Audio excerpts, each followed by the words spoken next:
That's funny. I was walking around, no idea where I'm going. But I'm just literally 2 minutes away from the hotel. So that was kind of unintentional, just literally straight up there. I'll take my long time to get there. Anyways, I need to talk about Singapore. So Singapore is pretty much the same as Malaysia, except there's just more Chinese people there. If only them two can be a country together. What a great decision by the Malaysian government. And they're always like so bad at making decisions. Especially the high-speed rail decision they just make. I don't know why they don't make it. It's benefit for both countries. I mean, it's probably not beneficial for Malaysia because probably people want to go to Singapore more. Yeah. I'll say one thing. Singapore, I haven't been there for a long time. I was probably there when I was like 8 years old, and I was there for like maybe like 2 days. I don't really know, don't have that much memories. But I always knew that Singapore is very clean, very expensive, very modern.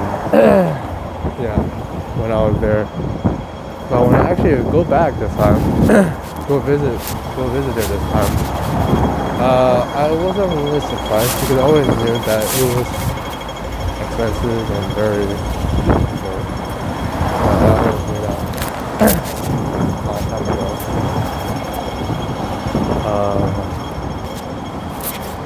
My first stop was Shanghai Airport, and I drew see the whole thing, and I think like Singapore spent a lot of money on the country. It's a great thing. The airport is supposed to be like a first impression for anybody when you go visit a country. You kind of get a good impression, oh wow, this country is very modern or very clean or something. So Singapore gave an impression that it was all about shopping, very modern, and definitely very expensive. Yeah. Especially, I don't know, I never been to any other terminals, especially number one. I've never been to number one before, so. But I've been at number 4 and number 2, I think. I mean number 3 because I was there the other day. Yeah. And especially Terminal 1, I think it's so like literally a shopping mall. And Terminal 3 too, it looks like shopping malls. I mean it's an airport, but it looks so much like a shopping mall. It's so modern, it's so much way much better than what's it called? than the West. Like even Beverly Hills can't even compare with like what Singapore have in the airport. And Beverly Hills is the most expensive, or if not one of the most expensive places in America.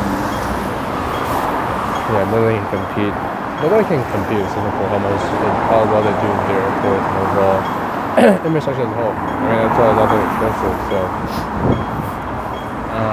other than that, I really like the MRT system. I used the rebuilding in the hall. It was nice. I think the bus comes around maybe like every 4 minutes or so. All of them are like double-decker bus. I see a lot of double-decker bus. I didn't see a single level. I couldn't see a single level. I didn't see a single level bus. So maybe just me, but I think they should have a single level. But all I see was level, so it was nice. The MRT comes maybe around every 5 minutes or so, so not a lot of people because Singapore is one of a lot of people in general, so it's very nice, very clean. Everything's very clean, even like the airport. Like the funny thing is Malaysian Vietnam not open, but they have this too. In the bathroom, they have some techie stuff. Like, they have screens, tell you how to wash your hands. I didn't know you did that. They have like a tablet for like for the servicemen, for like for how well they clean their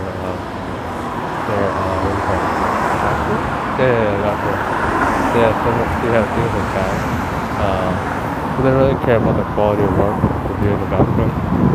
And for most majority Asian country, and especially the mall thing, all Asian countries have that spot. Singapore has it. Pretty much anywhere I go, they have this kind of thing. So that is the place I go to. Even like small, old malls, they even have very well cleanness and very service-oriented janitorial system. So even set up correctly. Yeah, one thing I really like about what's it called, Singapore is their QR code system. So like, as you know, there's a lot of e-payments out there. Alipay, Grab, WeChat Pay, Shopee, I didn't say Shopee. Anything else? GoPay, basically a lot of variations. I don't really know others. Nestpay, I think that's the one only in Singapore. It was the first time I hear it. But basically, there's a thing called SG Pay, or SG QR code. Basically, all the vendors, majority of vendors in Singapore accept it. Any e-platforms you use, scan that QR code, it'll work. So it's very good. I'm sure that other countries, I'm sure that Malaysia and Vietnam have it, but I guess it's not deployed as heavy as I've seen in, what's it called? Singapore. So they did really well on that. So it's very convenient. The cash, I actually did not have any cash. Extra cash I withdrew because I had. My dad was in Malaysia last year, and he went to Singapore for a day. So he exchanged about like 100 Singapore dollars, and that was pretty much it. And it was he just withdrew cash, and he didn't know the e-payment. He didn't use the e-payment account, so I just used some leftover cash. And my friend, she had cash. She had maybe 200 Singapore dollars. They just sum it up to almost 200 Singapore dollars. It cannot last long. For 2 days, 2 nights in Singapore for 2 person, cash wise. So majority of it was based on e-payment. That $128. It just the biggest amount spent was the SIM card. That was like 40, I think. Then the tourist pass for the card was 38 per person. Then the rest was just really honestly spent on my PCR thing. That was 128, and we have leftover. So it's really very hardly use any cash, just like China, which is a good thing because cash is trash and it's annoying to carry. And it's not really a big deal in Singapore because their their monetary value is not as big as like Vietnam and any other country with many zeros. So it's not really a problem, but it's just convenient, It is easier, and it's safe and secure too. So that's one thing I really like about Singapore. What they do about their payment. So I think it's somewhat benefit for me when I want to do my payment thing. Even though I focus on the payment thing, but the QR code is based on the payment. But basically, just overall, all the trips I've been through is giving me a good idea about the payment thing. Even though it looks like I'm taking a vacation, but I'm also doing some learning, understanding about the payment thing. Even the octopus thing. When Hong Kong, I've just been playing around with the app, we're learning about the system. I see the pros and cons of having a card or a QR code. It's just really maybe it's self-learning, I don't know if it's right word, but just really playing around, see, understand why, and why is it doing well. I don't really see that many Alipay and Hong Kong. I never Alipay Hong Kong. I never Alipay WeChat, so maybe all separate in the part of China. But they're not widely accepted as the Octopus card. Pretty much most restaurants they accept it. Most of the stores accept it in general. Like even the one to the what's it called, the Peak, they accept it too. Even with the 7-Eleven, restaurants, just a lot of places accept it. I don't know. I don't think the taxi accept though. I'm not sure. I only took it once, and that was the day my parents got picking me up from the MRT. but I wasn't paying attention. I didn't know that there's something like the octopus going on, so I didn't pay attention. Yeah, it kind of went a little bit off topic, but Singapore itself, it is expensive. But you're paying like, the country itself cannot really spend that long. I think ideally maybe 4 day 3 nights or a max 5 day 4 nights if you want to add on Sentosa Island. But other than that, I think can't really spend too much time on there. That's what I think.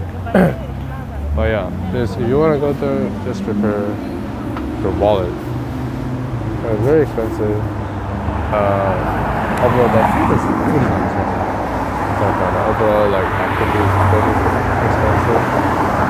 But I think people should go there probably as well. I don't think other countries. I think a lot of people already know Singapore. I think. I mean, most people will rather go to Singapore than Malaysia. I think. I mean, they're more modern. That's what I assume. I'm not too sure. But yeah, definitely go visit there if you're going to Asia. I'll definitely go there again. I mean, like Southeast Asia, really, either Malaysia or Singapore, is definitely one place I want to settle down and stay there for a long time. I don't want to stay in America. I mean, America is known for like work. You never hear somebody say, "Hey, I want to go to America and go on vacation." I never hear that. From anybody. I might go to school, yeah, but never hear I want to go on vacation there. And plus, it's unsafe, primary, homeless. Oh god, just salty too. Yeah, and cost of living, not to mention cost of living. Yeah, I mean, that's pretty much it really about Singapore and overall my experience in all 3 of my trips. Yeah, and definitely Malaysia and Singapore really made it more fun because I had somebody with me rather than like Vietnam. I was solo, so my opinion on all these 3 videos might be really different if I had somebody in Vietnam. Then maybe I'll change a different opinion, but this is my opinion what I have right now. But yeah, that's pretty much it for it. The Singapore, even though it went a little bit off topic. But yeah. If I miss anything else or any questions, feel free to ask me. Even though I'm not an expert at all in Singapore. I'll just answer what I experience. Yeah.